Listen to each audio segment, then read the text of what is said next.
Well, hello everyone. It is time once again for the live stream, and I got things moved around a little bit. Let's see if I can fix that. 1 second. Yeah, trying to get the giant glowy thing out of the view. That's slightly better, I think.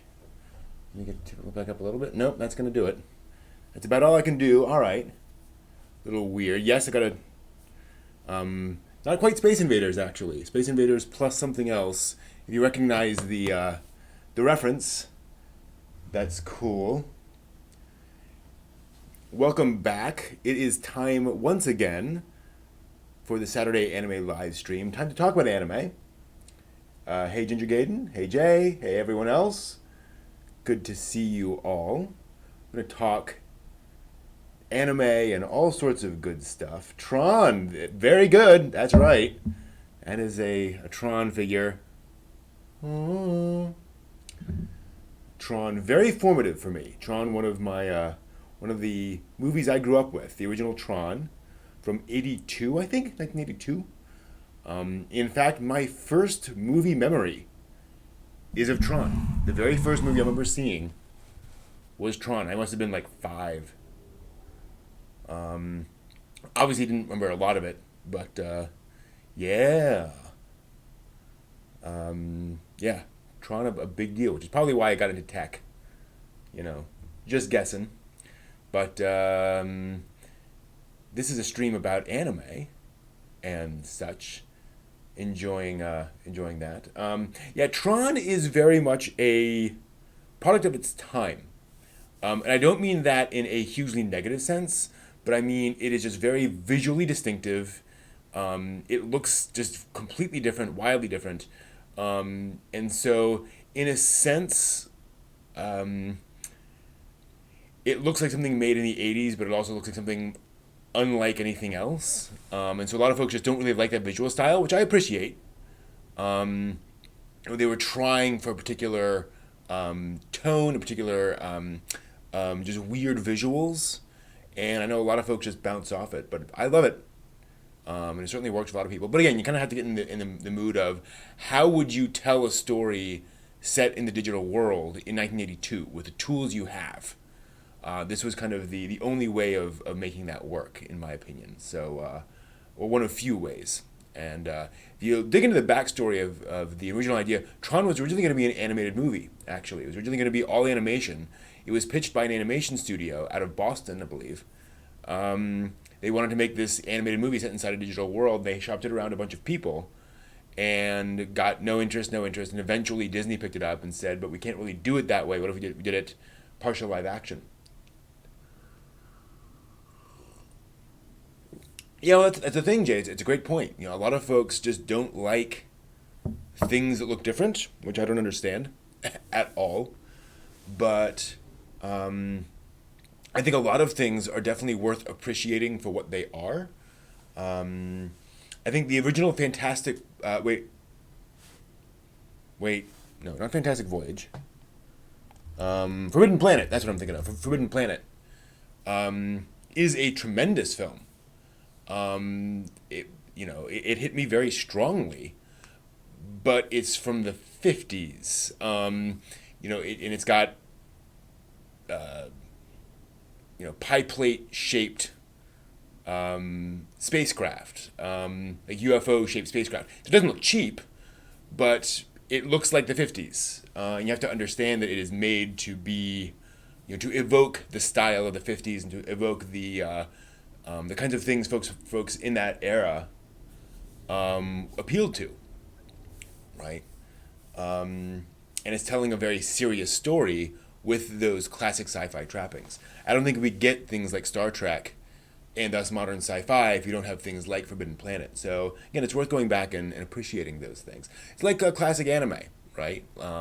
It's worth going back and watching those things. Actually talking about this with a friend of mine earlier this week about The Rose of Versailles, a formative shoujo series. And she's like, yeah, I've seen the visuals, it doesn't really work for me. And I said, here's the thing, like you have to understand that show was very visually shocking for its time, and it was trying to do really really remarkable things visually. And if you compare that to shows that came out just a few years earlier, it's just night and day.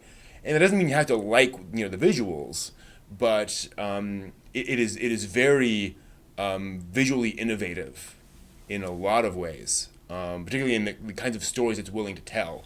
And I showed her a clip where it's just very dark, like an extraordinarily dark plot twist in that show, and she did that. Oh my, really? Yep, that's the kind of thing that show does. So yeah, old anime can be interesting. Just got to get used to that, the way things used to be, and the way things were made. If you're interested, if you're willing to explore that stuff, in my opinion, because anime is a very vast medium. We've got some interesting news stories. I'm not going to dig into it just yet, but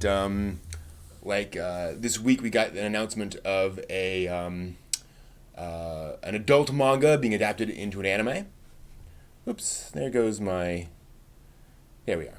So we're going to have that, which happens every so often.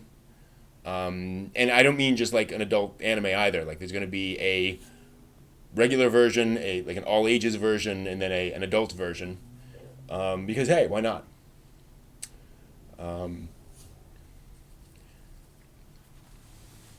think that's actually a really smart thing to do, is to take a story that certainly contains some sexiness and turn it into a version with adult scenes, and a version for anyone that can just enjoy a story about a romance. A strong romance, might we say. But something like that. There was an ad this time. Okay, good to know, Solid Company. Again, just want to know how annoying that becomes and just what effect that has. I'm also wondering if adding the ads makes it easier for folks to see the live stream, if it gets advertised more, broadcast more. We'll see. If I show up on live stream lists, who knows? So yeah, there'll be a Crunchyroll produced anime based on a manhwa. Crunchyroll announced a bunch of Crunchyroll originals, which I think is a slight misnomer. Because it's just Crunchyroll went out and put some money into it. It basically were investors in the anime, and I'm sure they got the rights for it, the exclusive streaming rights and such. But it just I don't know how I think original is slightly overstating the case, but I understand. One of them actually being Inspectors, which is interesting considering that's been streaming on there for a while. Kind of odd to have them streaming it and then say, oh, by the way, we funded this. It's like, there probably would have been more excitement around the release of Inspector if we knew that was something that Crunchyroll had part financed. So that just seems a little odd. But again, we'll kind of get into that a little bit. And of course, the news about the Netflix getting a bunch of creators involved, all that good stuff. We'll also have a story about people being worried that anime and manga has large amounts of CP in it. Got to think of the children, worry about that. And I'll admit, this story is understandable given the laws involved there. But seems we can't go every 3 months. I think we get a story about, oh, by the way, all anime consists of underage characters boinking each other, right? Yeah, you're enjoying Kimono Michi? Rise up, cool. Glad to hear that. I've been keeping up with Keep Your Hands Off Eizouken. I think I'm like an episode or two behind. Loving that show, as should be no surprise to anyone here, because that's absolutely something right up my alley. All about love of animation. In fact, I just tweeted about this. Episode 7 is just this love letter towards the animator, like what an animator does with a character to get something across. Facial expression, movement, the fact that the animator, every single motion in anime somebody had to work on and came out of somebody's fingers. And it's just joyous to see a show that A, takes joy in that, and B, celebrates it. Really, there's a lot in Eizouken that's about, isn't this cool? Isn't it amazing that people will have the imagination to come up with all this stuff, which I think is quite wonderful.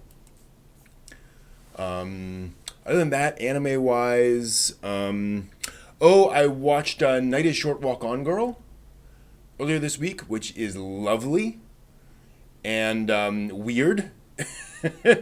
Which are two words. I mean, weird is definitely. So this is another anime by, I'm forgetting his name. Who did Night is Short, Walk On Girl? The same person who did Ezoken, ironically. The guy who did Masaki Yuasa. That's it, Masaki Yuasa. His most recent film. And my goodness, his stuff has always had some weirdness to it. But gee, this was a lot more palatable to the average viewer, I think. Just a lot of fun. It definitely has that sort of fun-loving goofiness that Yuasa tends to have, but it's less just outright bizarre than some of his earlier works. And it's just neat to see that. Neat to see that that Yuasa is getting a little more palatable for the average person. Picked up the new Initial D OVAs. Cool. Game Escape. Glad to hear that. Initial D is something I've tried to get into, and I will admit it has not yet penetrated my particular fandom. Nothing against Initial D, but it just, I don't know. There's something about that visual, that show. I think the art style too takes some getting used to. I'm not against it. I don't hate it, but it is, they make some bold choices with their animation. Your favorite Yuasa is Kaiba. Good choice. Yeah, I would. I think at this point my favorite is Night is Short, probably. Although I love Lou Over the Wall. That is just a wonderful, wonderful little family film. Although I think Kaiba is probably his most impressive work in the sense that, I mean, Kaiba just covers so much ground, which I think is kind of unfair. Where it's just so much longer, but dang, Kaiba is just. There's definitely moments in Kaiba where it just rocked me back on my heels. I was blown away a lot of the times in Kaiba, which I don't get as much in Yuasa's movies. Yuasa's movies are thoroughly enjoyable and thoroughly, fun, but Kaiba was deep on a level that a lot of his other films aren't. What kind of classic blockbusters are you talking about, Jay? Classic blockbusters like Hollywood? Not sure. Yeah, Kaiba's an impressive work, no question. No question.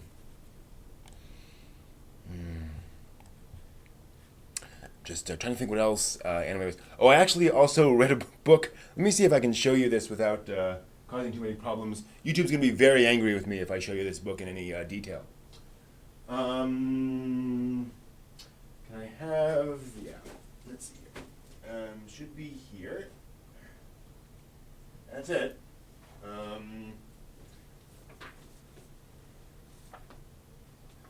So I'll just put a little... So I just finished reading this over the course of the of this week, and the cover is not like incredibly pornographic, but like it's got girl in her underwear, that kind of stuff on it, which surprisingly is very useful. Written by Helen McCarthy and Jonathan Clements, so two very well respected researchers in the anime field, and it's about anyway, she's having some buffer problems. Sorry to hear that, Matt. I'm not seeing anything suggesting that on my side, but I'll keep an eye on the settings and see if I'm getting some weird issues there.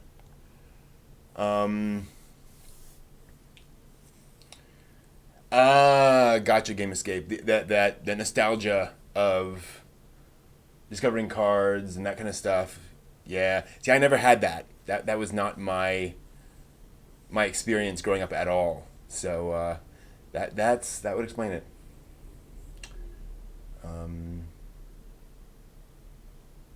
Is anyone else having network issues on the stream? Worth knowing. But so this book was, and the reason I read the book is because I'm planning on doing a panel with some other folks called Safe for Work History of Hentai. So it's basically a story of basically a panel about how anime for grown-ups evolved over time without showing anything explicit, which I think is going to be interesting because I think there is a lot about this topic that's worth knowing because of how things evolved over time. Cool. So streaming look good. So yeah, sorry Matt. Looks like it's something on your end there. Might want to try refreshing. Sometimes that helps. So yeah. So if you're interested in the history of this stuff, the erotic anime movie guide is informative and helpful, and it's not exploitative. Is that the word? It's not it doesn't feel creepy or dirty. Although be aware, there is full nudity in the photographs in here. There's nothing. I don't think there's anything like explicitly hardcore in here in any of the screenshots. But there's definitely a lot of stuff where it's like, wow. And certainly some just full nudity. So just be aware of that.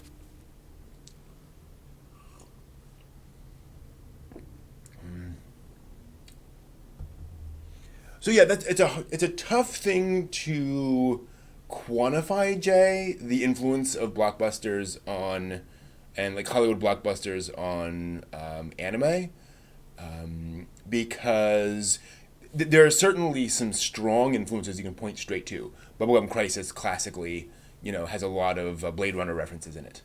The original Bubblegum Crisis, particularly. But there's a lot of other things where it's like, okay, this is adventure-y, but I can't tell exactly what this pulls from. So a good example is a lot of the sort of generic fantasy anime are actually driven more by references to Japanese fantasy light novels and the kinds of worlds in Japanese fantasy light novels as opposed to straight from Tolkien. And those were certainly influenced by Tolkien and fairy tales and other stuff, but it's not as like our fantasy tends to be very much inspired by Tolkien or Tolkien derivatives, whereas that's kind of a twist on it. It's another level that they go through. So yeah, and I can't think of a lot of anime that's like directly Indiana Jones, for example. That feels like this is just an Indiana Jones story told in anime. The way over here we had a fair amount of adventure movies that were very much in that Raiders of the Lost Ark mold. So it's a little more subtle than that. Same thing with Star Wars. You don't see a lot of anime that's directly Star Wars influenced. That seems like it's okay. This is clearly, Star Wars because they had science fiction building up to Star Wars. They had Yamato and they had other things building up to Star Wars. So there wasn't a big feel of this is influencing that. And then even in the years immediately after the first Star Wars, you don't see a lot of anime that is pulling straight from that tradition. They're more echoing the the mecha trend in anime, things like that. So, what is going on with my camera tonight? It's not used to me being all this far out. It's very confused and surprised. I should probably set an autofocus or a manual focus. And then you get into the weirdness of, for example, oops, there we go. Are they referencing the blockbuster or what the blockbuster was inspired from? So I was just reading recently, for example, Valerian, the graphic novel, which you probably know from the live action movie a couple years ago. But that was inspired. That was an adaptation of this famous French comic from the '60s, and it turns out Valerian was definitely a major inspiration for Star Wars. And you can see, specific visual images in Valerian are just, copied straight into Star Wars. So, can we know that Star Wars was the reference there, or was the anime creator, really more inspired by Valerian. Hard to tell. Um, so yeah. I mean, it's certainly there. And you can certainly find that in various places. But it's interesting. It's also tough because I think like Japanese cinema and Japanese storytelling is generally more inspirational for anime than is Western storytelling. So you don't see as much of, oh, this is clearly inspired by, The Godfather, as, oh, this is clearly inspired by Kokoro, or by this other famous Japanese novel, or um, um, Night on the Galactic Railroad, whatever. We're gonna Tokyo Godfather's 4K release. Glad to hear it. All of Satoshi Kon's films need to be seen in as high quality and as wide release as possible. I know a lot of his films have, the versions of those I've seen have tended to be kind of grainy. Like I know the original release, Perfect Blue, was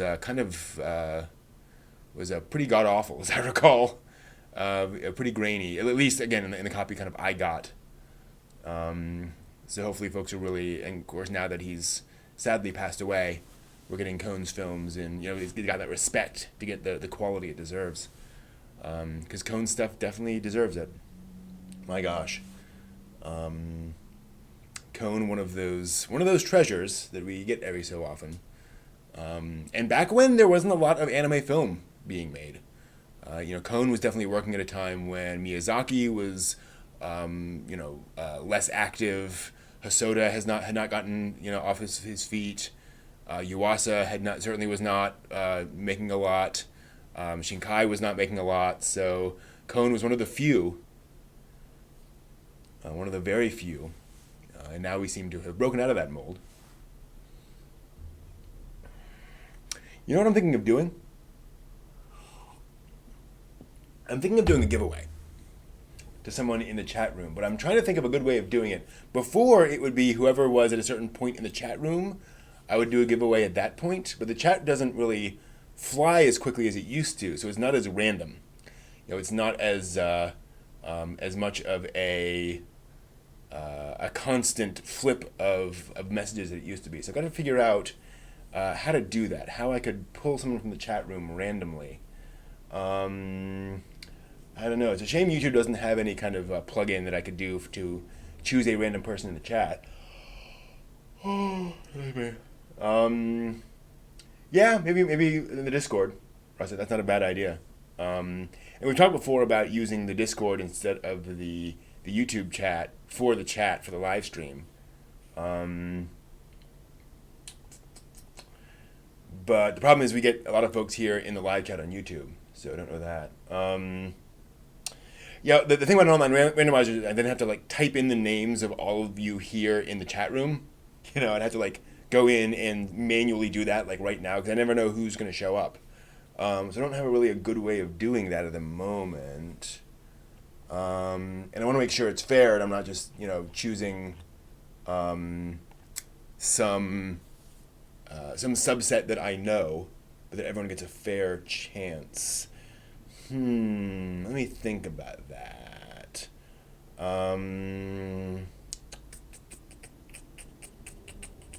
Maybe what I'll do is I'll say whoever's at the top of my chat room at a particular time of the night, that will be the winner. Maybe what I'll do. Can you do a countdown in OBS? OBS countdown. I know I've seen it before.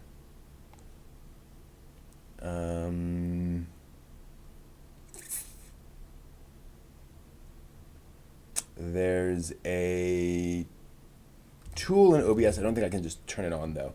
1 second. That'd be nice. Hold D20, yeah. I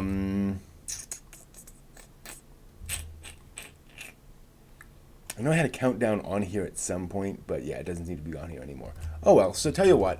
We'll just say at 9:30, so 5 minutes from now, whoever's at the top of my chat stream will be the winner of Wolf's Children.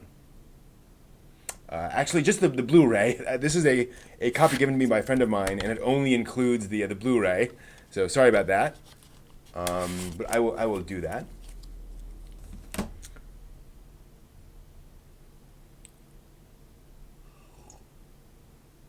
So at 9:30, that'll go out to one of you lovely people because I want to give you all stuff.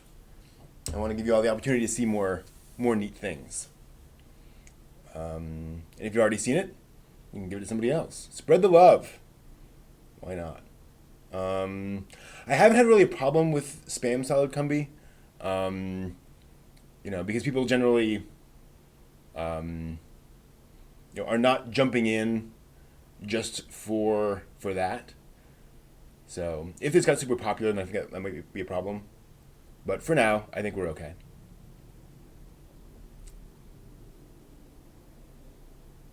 Oh, I roll a d20, and the first guess of what the d20 is wins. That's not a bad idea, actually. That's not a bad idea. A little bit russet, yes. Also, getting rid of my... getting rid of a lot of the anime that has been given to me by friends, frankly. And that I already have like a copy of, or that So, you know what? Let me grab a d20. 1 second. Do I have... Yes.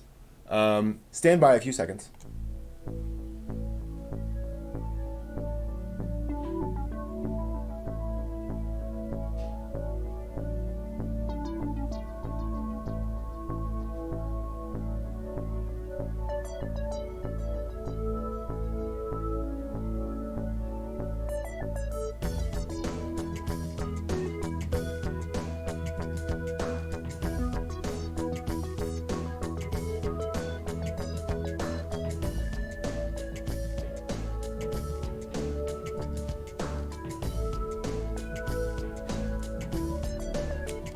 Okay, I'm back. So, here's the idea. And just because I think 20 would be a bit too many for this size of group, I'm going to go with a 10-sided die. Technically 0 to 9. So we'll go with that. So if you guess 0 or 10, I will count either of those as the 0. I'm going to roll this. And whoever guesses what I roll the first will win a copy of Wolf Children. I like this a lot. This is a lot of fun. Let's see here. And what I will do is once I see the correct guess, I will reveal the die roll, just pointing the camera down. Okay, the roll has been made. Anyone care to guess what it is? Random number between basically 0 and 10.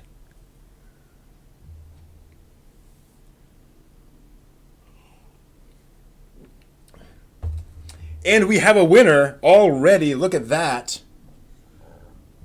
Ladies and gentlemen, that is a 6. Congratulations, Russet. You get a copy of Wolf Children. Well done. You have some vibes going on here. That's amazing. The third guess was the correct one. Very cool. So Russet, I don't know if I have your mailing address or not. If not, go ahead and shoot that to me on the Discord, and I'll go ahead and shoot out your copy of Wolf Children. Congratulations. Perfect. It's definitely a sob story. It's definitely it's a story of motherhood, and mothers have to deal with a lot. But yeah. So congratulations on that. Oops, actually, wait. I say congratulations. Congratulations! Yay! We have a winner! Woo!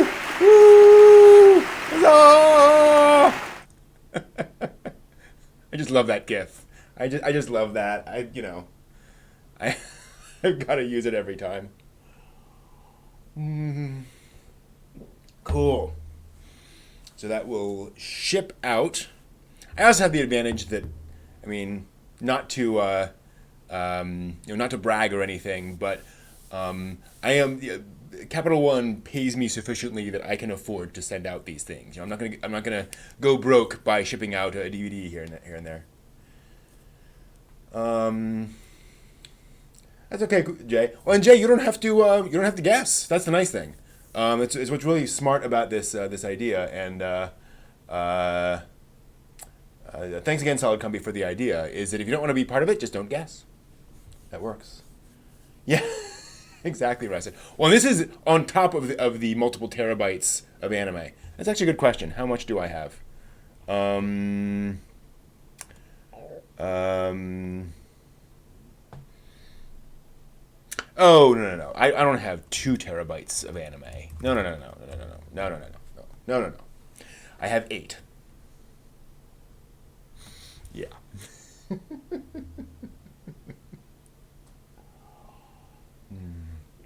So yeah, I wonder if I can get like a big old. Maybe I'll 3D print a big old D10, so I can roll a big old thing, a big old die for everyone. Be nice and big. Ooh, and maybe we can do like a multi-sided die with like anime faces on it or something. So instead of guessing like a number, you're guessing an anime character or something like that. I don't know. We got to figure out some way of making it specific. Maybe a character archetype. So you're guessing, Tsundere or Loli or Yamato no Nadeshiko, something like that. What do y'all think? Trivia could work? Oh, yeah, it's a thought. I throw out a trivia question. Whoever guesses it first wins. That's a good idea. I'll think about that. I like that. Have to come up with some trivia, which is um, always fun. I have a tough time with trivia, actually. Like, I have a tough time, like, thinking up good trivia questions. I can do it. Like, it's not hard. But it's one of those things where it's like, ooh, I'll have to do a little bit of investigation, a little bit of thought into that. And not just repeat whatever is on the anime trivia slides. Although I suppose we could do that, as long as they're not up and running at the same time. Are you paying attention to the anime trivia? Can you answer those questions? Not a bad idea. You want the anime dice? Yeah, I could certainly sell it. I could certainly figure that out. How big a show to watch? Yeah, we're gonna watch a Tsundere tonight. That's true. I haven't seen JJ in a while. Hope he's okay. Speaking of which, he's normally joining us for the anime club afterwards. Hope that's all okay. So yeah, I'll see if I can find or can't make up an anime die. And I like the idea of a maybe a girl archetype thing. So we'll see. Y'all hear that?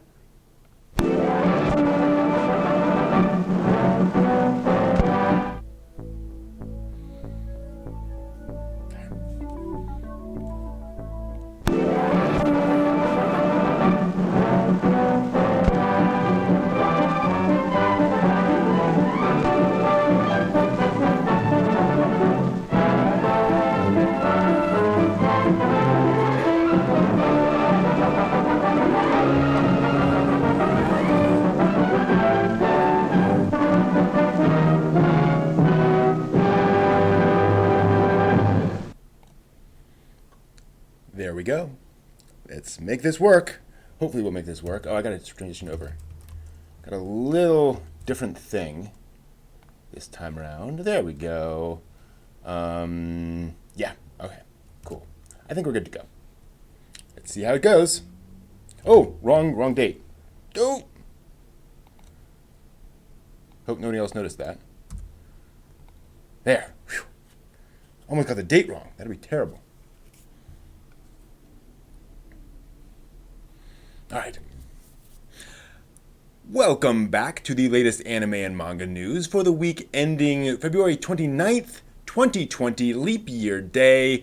Time for some anime news to leap over, starting, sadly, with some news of cancellations.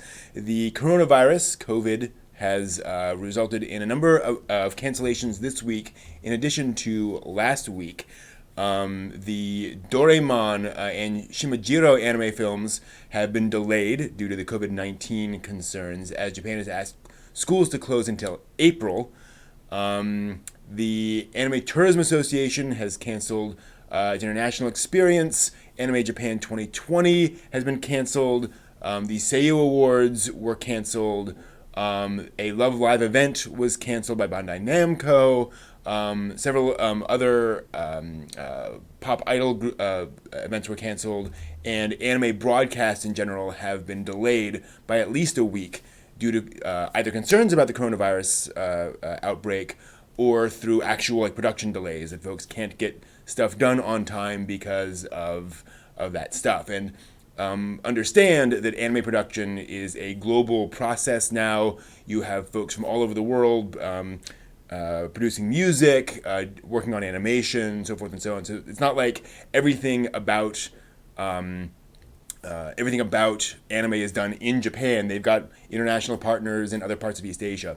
So that is definitely a concern, and obviously also Japan is just trying to limit the amount of people moving around just in general, so folks can't go to work. So yeah, coronavirus definitely a huge impact on anime this week, and here's hoping that gets resolved relatively quickly. So if you're not sure why your favorite anime have not been updating recently, that's what's going on. May have to wait a week or two for things to start back up. I will definitely keep you informed of any other updates. We have gotten news of a new anime, however, but one that you might want to close the door before watching. Ore no Yubi di Midorero is an adult manga, and it is getting an anime adaptation in both what are they calling it? It is a standard version and a complete version, meaning a broadcast-friendly version, one you can watch on TV, and one that will be rather steamier. That will be available out there. The story is about, let me see if I can find the details here. Where was the details? Thought I had it right up here. Nope, can't find it. Sorry about that. What's funny is that it will have a completely different set of voice actors. So the standard version will have different voice actors than the complete version, presumably because, they don't really want to sign their names to things. Although we do know that often voice actors will do more adult roles just under assumed names. So obviously if they do that in this case, we'll tell it's the exact same voice. But kind of funny that that's how they're going to do that. Let's see here. The plan is for it to premiere on Tokyo MX on April 5th, although technically it's 1 a.m. April 6th. And that's going to be kind of interesting, and then it will show on, I believe, a streaming service, the complete version. So that is a thing that's coming, and that is a thing that's happened before. We've had a handful of these more adult manga adapted into both a broadcast version and an unedited, uncensored version, if you will, that add more scenes and make it rather more than that. Kind of an interesting approach to take. I can imagine being a publisher of this sort of stuff and saying, well, we want to get it out there. Why not have an all ages, maybe not an all ages version, but a less adult version that we can actually broadcast out there and potentially make some money off of. So it does make sense in that sense. So who knows? Moving on, Crunchyroll has revealed 7 anime series that they're calling Crunchyroll Originals. I'm sorry, not 7, 8 Crunchyroll Originals. I take that back. 7 down there because one of them has already been revealed, technically. Inspector, which is right there we are, is a recent anime series on Crunchyroll that turns out is one of these 8 Crunchyroll originals. What that basically means is that Crunchyroll put some money in to essentially invest in and fund these anime series. So it's a little weird in that, yes, Crunchyroll clearly got some kind of exclusivity deal with these. I'm sure they're the only ones able to stream them. But I don't know if they're really like Crunchyroll originals in that sense, because they're going to be presumably out in other places. I don't know. But they are going to, they're wide variety. So we've got historical fiction, romance, fantasy, adventure, you name it. They've got, Kodansha is involved in at least one of them. And so, kind of interesting to see. So, Inspector, obviously already out on Crunchyroll. They've got Tower of God coming out, which is based on a webtoon production, dark fantasy series about a young man battling his way through the tower, capital T Tower. Bunch of other various and sundry things. God of High School, Onyx Equinox Noblesse, Meiji Gekken Sword and Gun, which is their historical show. Former Samurai, Yakuza Bodyguard, etc. Freak Angels and High Guardian Spice, which looks sort of, that's the one down there. It looks sort of more, a little more Nickelodeon-esque, if you will. Interesting direction, though, and certainly not the first time that Western companies have helped to finance some anime. And here's hoping that will help the industry get more stuff made and help the industry, be stronger, because that's usually a pretty good thing. But that is not the only announcement this week about upcoming anime. Netflix announced they're partnering with a number of creators on upcoming anime productions, including Clamp, legendary creators behind Cardcaptor Sakura, Holic, Tsubasa Reservoir Chronicle, X, number of really cool things.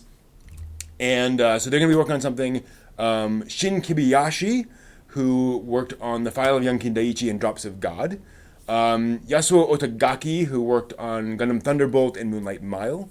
What else? Otsuichi, a novelist and film director who worked on Goth and Calling You and Zoo. And To Ubukata, rather notably, Le Chevalier Dion, Psycho-Pass 2, Psycho-Pass 3, Marduk Scramble. Pretty well-known person there. And manga creator Mari Yamazaki, who did Thermae Romae and Olympia Kiklos. So pretty big deal, and their plan is this is going to be more Netflix originals as all that stuff. They've already announced that Clamp has produced 20 character designs for this upcoming anime project. So that's pretty darn cool.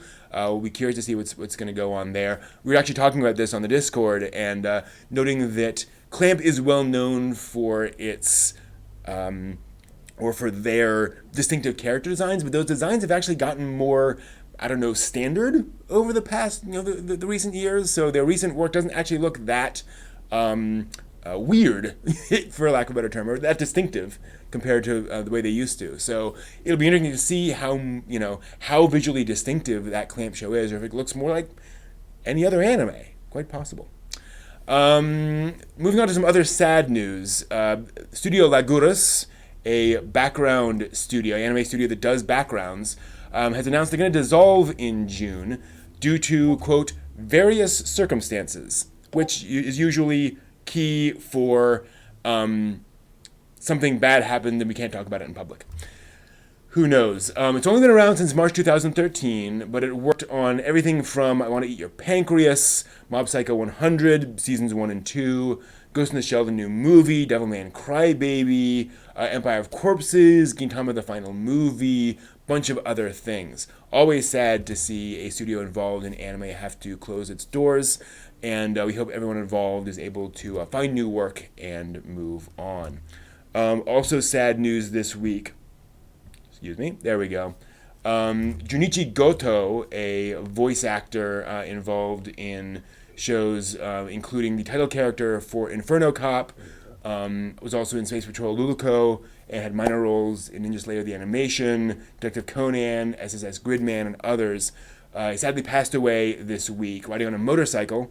Collided with a sidewall in Tokyo around 9 a.m. on Monday, and was sent to the hospital unconscious, but was dead on arrival. Sadly, he was only 40 years old. So very sad, always when a voice actor passes away. Obviously, our condolences to his friends and family. Moving on to an interesting news story this week.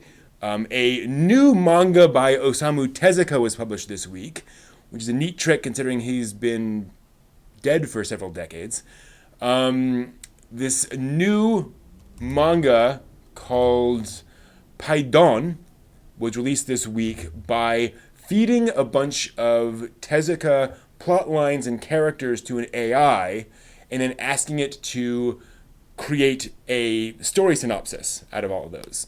So you've probably seen online tools where you can, type the first few paragraphs of a story and it will write the next paragraph based on all of the different stories that have been fed into it, that kind of thing. It's basically that, from what I can tell. Basically, it's a whole bunch of real Tezuka storylines passed into this AI, and it came up with its own sort of variant version of that. So this is a manga. The concept is, let's see here, where did I have that? Gotta scroll. Where is the plot line? There we go. It's set in 2030 in an intellectual, society. The hero lives in a city park, kind of interesting. In the company of a talking bird named Apollo. He's approached by a pair of sisters who ask for help to find their father. Very, very Tezuka concept. Now, to be clear, the manga was then drawn by people at Tezuka Productions, like real humans. All the AI did was take story ideas and characters and sort of recombine this into this new story concept. Very interesting idea. And obviously, there's nothing this AI did that existing people couldn't do. And this is really more interesting as a concept than as a change in the face of animation. But it's a neat idea and remarkable to see. And I definitely like to check out the manga and to see how much it matches the master's work. And I'm sure it's pretty close, considering the Tezuka company put it out. They put the time and money into it, and obviously they had to actually write the script. Like, it didn't write all of the dialogue or anything. But neat idea, interesting concept. Sure, fine. Moving on to the ongoing saga of interspecies reviewers. After being dropped by Funimation and other places, there was a an announcement from the Twitter account for interspecies reviewers that Gifu Broadcasting is going to start airing the anime. Actually started this past Friday, just yesterday, as I'm recording this. They'll air the first episode of the regular version on Friday, and then 2 episodes every day to catch up. And it'll then air an episode every week, as usual, from episode 8 on up until episode 12, ending April 3rd. So that's kind of interesting. To be clear, the regular version is still airing on KBS Kyoto and BS11, a satellite channel, with the unedited version still running on ATX. So things have been shifting around, but it's getting a fair amount of play now, apparently, just like the protagonists of the anime. Moving on to other note about more adult topics. This is apparently the theme tonight. An Australian senator has called for a review of a lot of the anime released in Australia, concerned about child exploitation. Senator Sterling Griff has asked for a review of all anime and manga currently accessible in Australia. That seems like an easy job. Concerned about the depiction of child exploitation in there. And the issue being that in Australia, even drawings of underage characters engaged in any sort of adult situations is considered the same as real life characters, or at least they are in the eyes of the law, that is equivalent. So the thing is, there's a lot of anime that feature underage characters in rather adult situations. So he basically says, I think a lot of folks have skirted underneath this law, and there needs to be a big review. And the reason I've got Aramanga Sensei over there is that Aramanga Sensei is the one that he pointed out as having some concerning things, including incest themes, saying many scenes are so disturbing, I just can't describe them. Now, as anime fans, we can laugh at this, but, the laws do state that, any material featuring underage characters in adult situations is technically illegal. And so that does need to be addressed if indeed this material has been put out in Australia in violation, technically, of Australian laws. So we'll see where that goes. This has happened before. Certainly, and in fact, in Australia, it's happened before, where folks have raised some concerns over the content of anime and manga. Who knows where that's going to go, but, fair enough. And I'll definitely let you know if that goes anywhere.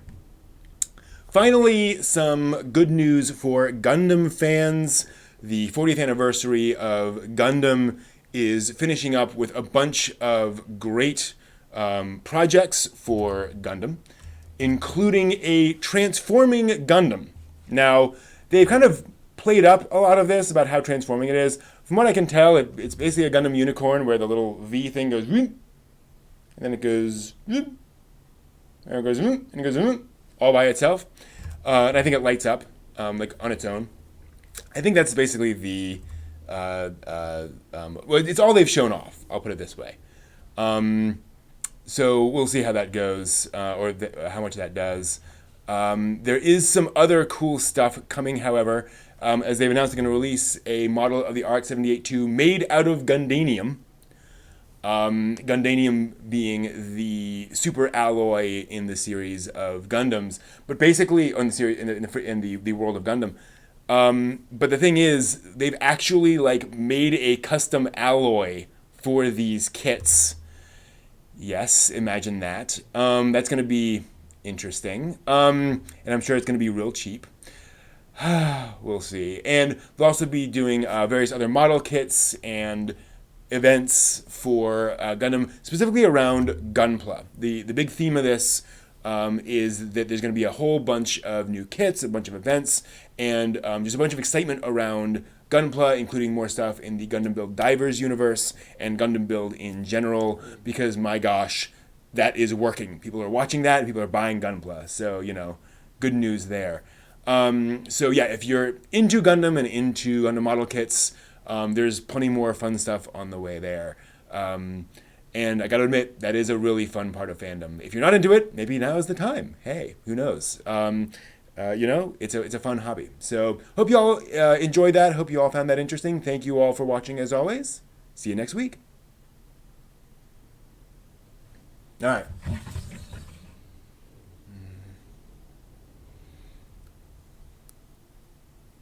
A not Gunpla show. Not sure what that would be, other than like everything.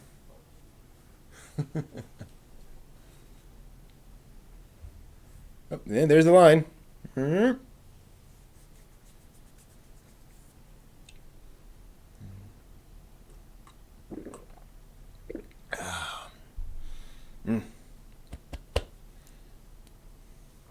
So yeah, that's the news.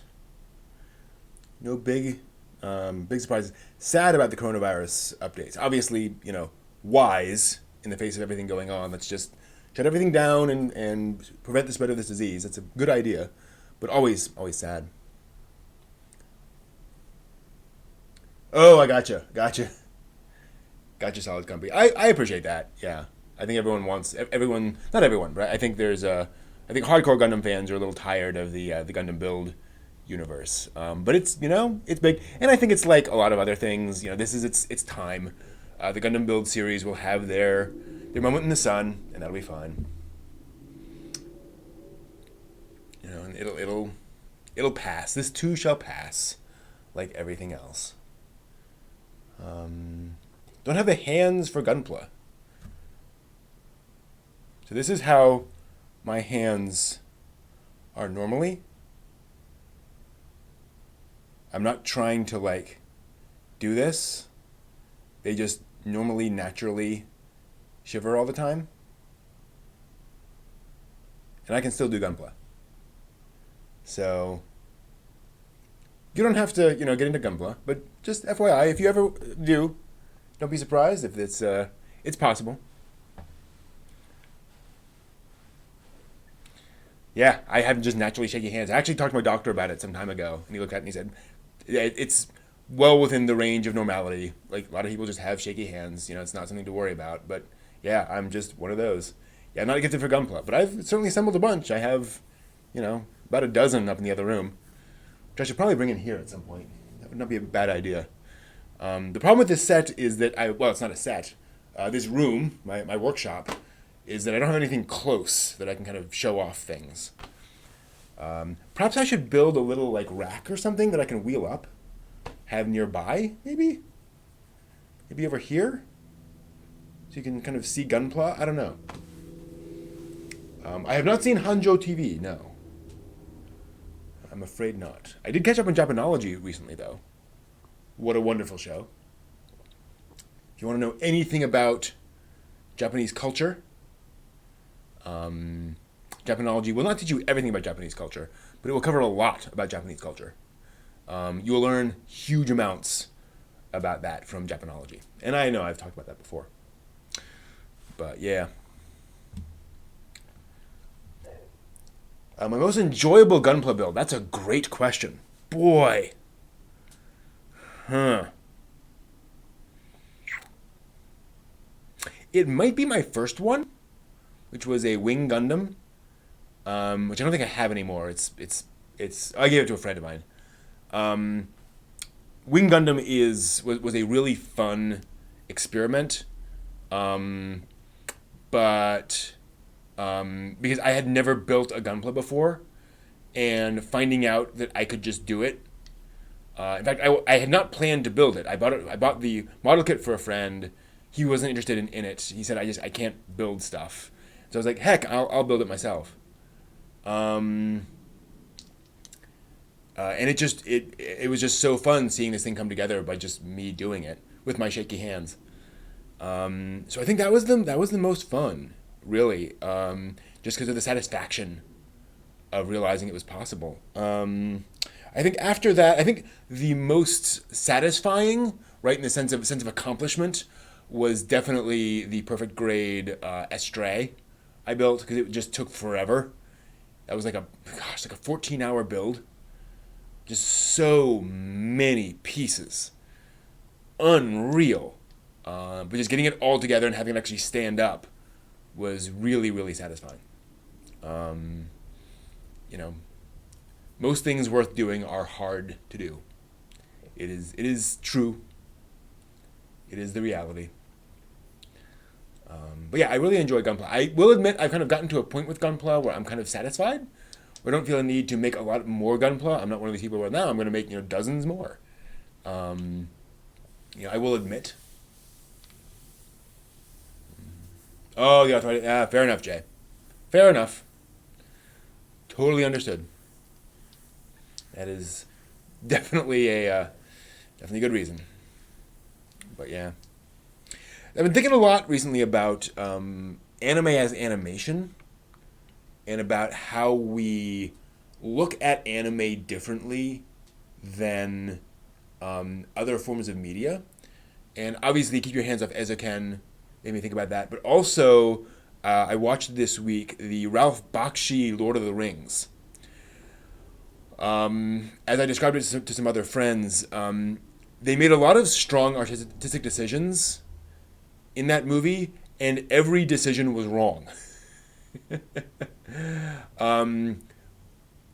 I say that because Ralph Bakshi is a legendary animation creator, and I have a lot of respect for him in a lot of ways, but that Bakshi Lord of the Rings it's from 1978.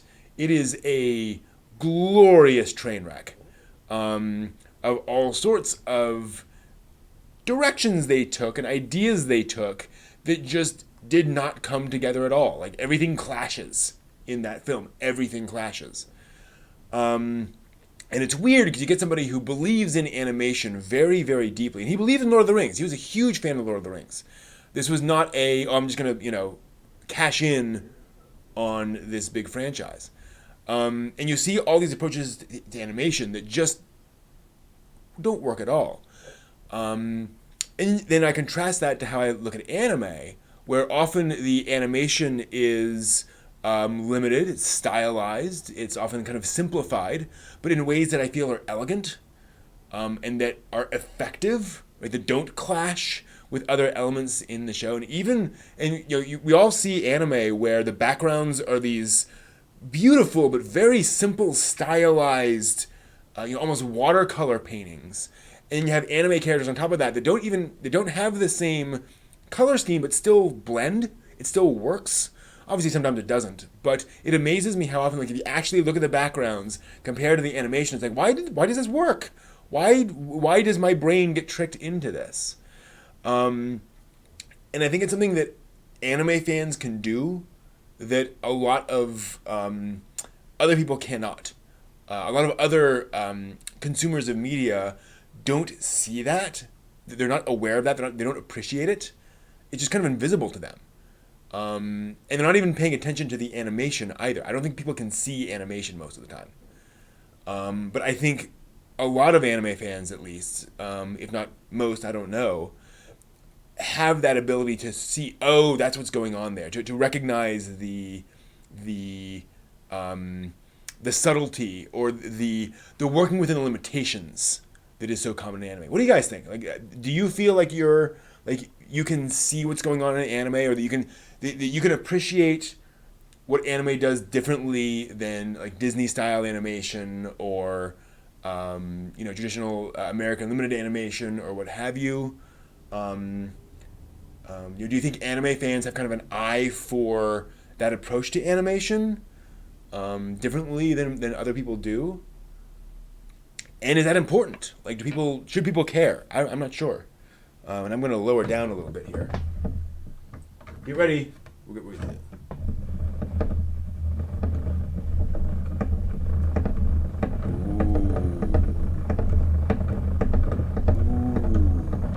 Very strange, isn't it? As we change everything. Everything's changing. Oh no. I'm going to try not to sit on the erotic anime guide. Oh, not quite. Limited animation is the default for you, Spin. That's interesting. You mean like you grew up with it? You're just used to it? It feels normal? Oh, you consumed... Yeah, fair enough. See, that's an interesting point. That's different from my experience, right? Like, when I was growing up, anime was rare and still making inroads into the American consciousness. So that's a great point. A lot of other folks have grown up with anime just available, just kind of everywhere. Well, not everywhere, but as accessible as most other forms of animation. That's a really good point. Anime is just another thing. Yeah. It's weird. I had that default view that anime is this weird thing from Japan. Wow. Yeah. Your first cartoon is Speed Racer. Dang. Yeah. Wow. And obviously, like, there was anime around when I was growing up, but it was Voltron. It was like Speed Racer and such that were like on TV. But they were very few and far between. Yeah, Ghostbusters and G.I. Joe were animated in Japan. It's true. Do you have a habit of separation of difference in animation? I think maybe, yeah. I think certainly as anime fans, we often feel a need to defend anime or to explain why we like anime as opposed to other forms of entertainment. So we often fall back on that, visual style thing.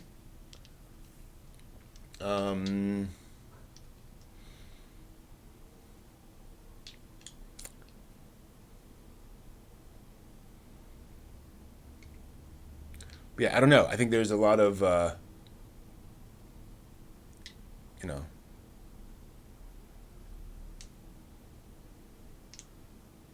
Oh, I would have to dig into that further, Jay. I see anime as pretty distinct from Disney or, European style or UPA style animation. I think they're pretty different. I don't know.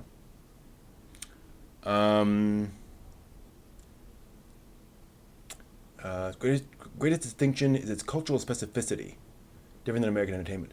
Oh, interesting. So, yeah, and that's a complicated issue because a lot of people kind of their hackles rise at that when they're like, oh, you're consuming anime just because just because it's different, just because you want to experience this weird, bizarre other. And I think it's more complicated than that. Because I agree with you. One of the things I like about anime is that its context is often more about groups of people working together. It's more about creating group harmony, as opposed, instead of the lone hero, lone wolf in American stories. And I think those sort of different cultural values are useful. Um, you know, I am not into anime, or I don't think a lot of people. Well, I'm not into anime because it is set in Japan. I think Japan's interesting, but that's kind of not the core difference that I think is so fascinating to me about anime. It's how they filter their myths and their stories and their adventures and such through those cultural values. Um, Often when our stories are about power of friendship, it's because the characters are jerks to each other, and are constantly divisive, and then finally come back to each other at the very end. Whereas anime, that tends to be just much more woven into the fabric. Like they have to work together all the time. You look at One Piece. Yes, those characters bounce off each other, but they are a crew, right? They are working together as a crew. Dragon Ball Z, I think. Again, those characters don't necessarily get along all the time, but they absolutely work together, and they often have to work together. Um, and so there's just that much. Camaraderie is a much stronger thing compared to say GI Joe. I think it's a great example where it's like, well, it's a team, but it's really a team of individuals. Yes, they are all fighting together, but they are all just kind of doing their own thing. There's not a sense of I am helping you and who's helping you.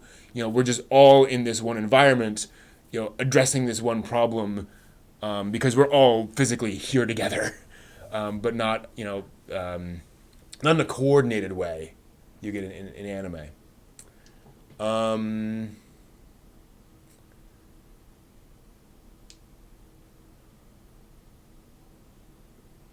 Philosophical monologues and asides. The train scene in Haruhi. I'm trying to remember what's the train scene in Haruhi.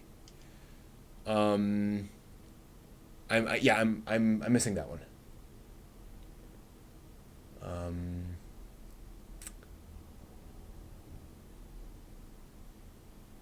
and yeah, I mean, Japanese comedy is very much its own thing, and that can influence. Lucky Star, for me, is a great example where the comedy in Lucky Star um, is very Japanese in the sense of the pacing, the topics that it's covering.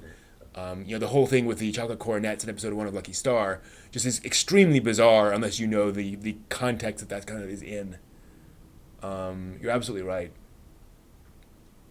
Um, and yeah, those weird philosophical monologues, absolutely. That idea the characters can just stop and give this long conversation about stuff. Um, oh right, Spin to Win. Yeah, the moment where Haruhi realizes that she's one of many people, and it's that very kind of abstract image of her as a middle schooler, um, and seeing all the folks in the baseball stadium. Yeah, yeah, you're right, and that is a great moment in Haruhi, that feels very out of place, but very intentionally so because the character intentionally so, because it shows like wait, we need to make a point here, and the audience needs to stop and pay attention. And it's something that anime is much more willing to do than other forms of general entertainment. I think that kind of stuff would I think be seen as a flaw in a Hollywood movie. Hollywood movies are supposed to all feel of a type. They're supposed to flow, and that would just that would seem like a wrong choice. But an anime realizes, no, you can make a change. You can vary your thing because you're trying to vary a thing because you are juxtaposing it with everything that goes before. Um, I hear that, Johnny Bomb, and that's actually an interesting point. I think there's also a thing about the visual style of anime. The character designs of the '80s, for example, are a lot more iconic than they are today because of the more limited color palette. Because of they couldn't do all the digital stuff with the hair and so forth of all the different flashiness, so the characters tended to stand out more, in that just sort of fundamental design way. A lot of them look similar, but that helps a lot too, where characters look very distinctive from each other, and from just other styles of animation. Um,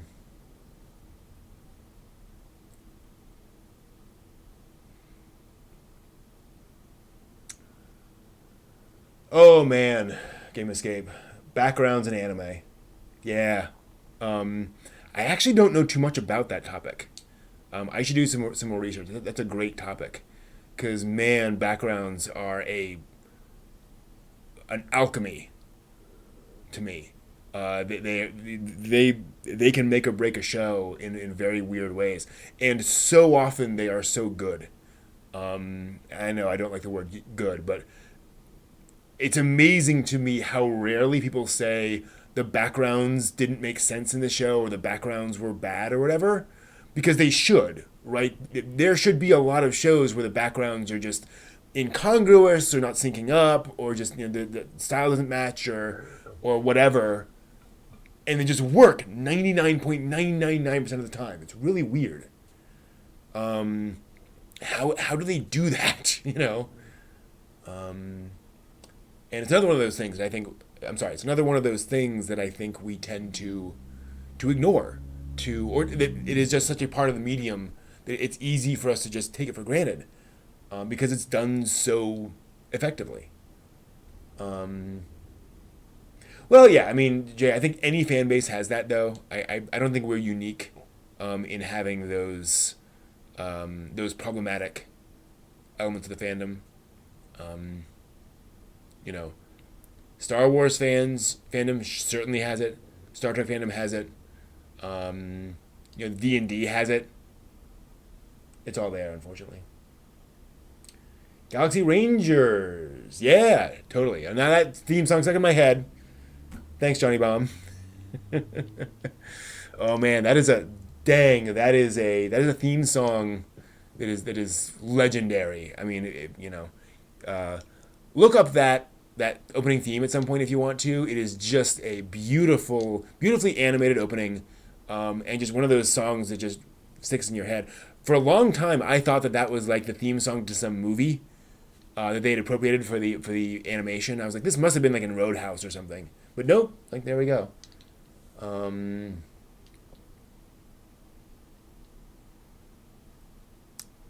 yeah, Galaxy Rangers it's one of those classic animated things where like they contracted out with a Japanese studio that made the anime.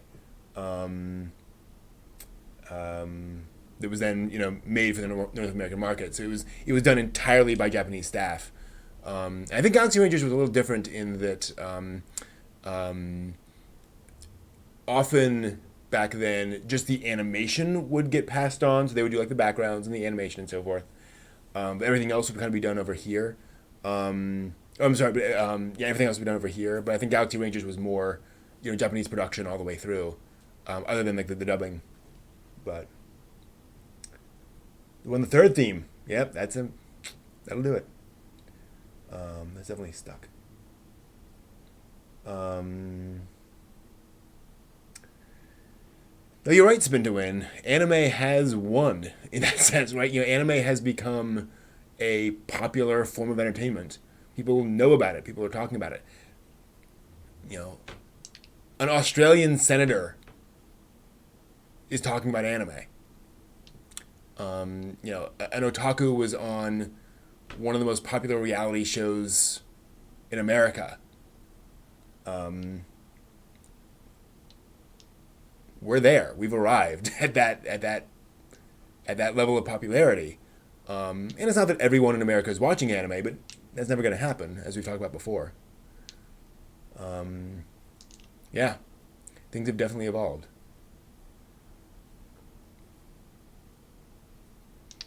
Yeah, weird times. Weird times. Interesting. All right, so I've got to admit my allergies have started to really build up in my head. So I'm going to have to cut it, I think, short right here tonight. Apologies for all the ums and uhs. Anyway. So this has been a great conversation as always. Thank you so much, everyone. This is why I do these live streams, because we always come up and do something. I've been watching a lot of Craig Ferguson over the past week, of the Late Late Show. He did a great a great late show. And if you want to see someone really playing around with a late show format and doing something original, check out the Late Late Show with Craig Ferguson, sadly gone. And he always ended with, "What did we learn on this show tonight, Craig?" Where they had sort of a moment at the end of the show where, "What did we learn tonight?" And it was it was very much a comedic segment. It was goofy. And I kind of like to do that again. What did we learn tonight? We learned that adult anime is still controversial. We've learned that people still think that are still concerned with underage characters in anime being naughty and that being a problem. What else have we learned? We've learned that anime is pretty big. You know, anime's kind of arrived as a successful medium, which is really cool. So yeah, I think that's true. I'll announce a hobby hopper here pretty soon. I have what I hope will be a fun one. And someone think of the pictures. There we go, Solid Gumby. Someone please think of the pictures. Boy, that sums it up. Thank you all so much. On that note, have a great night. Until next time, watch more anime.